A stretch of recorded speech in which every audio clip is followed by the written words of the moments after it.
Welcome to the DoubleACS Daily News. Attleboro residents have expressed a number of complaints over fireworks that have been ignited in the area. Fireworks are illegal in Massachusetts, and Mayor Paul Heroux spoke to us about the issue. This year, the number of complaints I've gotten compared to previous years has been much higher with respect to fireworks.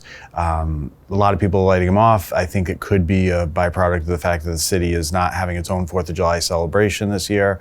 Maybe people are just looking for something else to do outdoors because of COVID, and people are just kind of tired of it. But whatever the case, I've gotten a lot more complaints this year.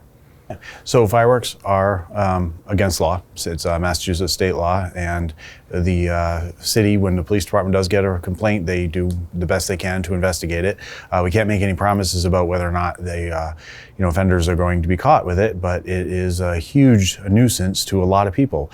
It's not just the the people who are upset by it that object to it, but we also have veterans with PTSD. We have animals, dogs in particular. They frequently cower. It really makes them afraid of what's going on around them. It's just a big nuisance, and it's nothing anybody has a right to do. It's against the law. It's not your right to light off fireworks. With Rhode Island now selling certain types of fireworks, what we see here in Attleboro is increased, especially this year as compared to the last several years, because more people are aware that they're able to buy them in Rhode Island now. So that Rhode Island's legality is our problem. When people are lighting off fireworks, it's kind of like chasing ghosts. Police aren't always able to find who it is and where it is they're coming from, because it's basically just a sound, and by the time the sound is over, there's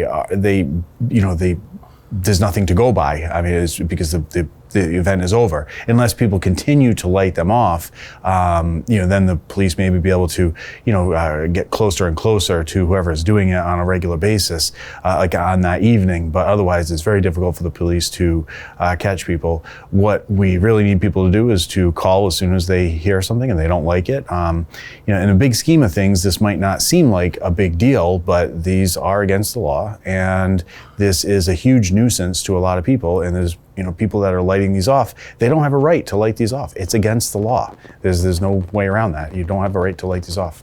Yeah, the funds that the city was able to basically accumulate for this year's fireworks celebration, we've got a lot of donations. Those are all set into a very specific account that cannot be used for any other purpose. The money is basically that we were going to use this year is just going to roll over and be used next year.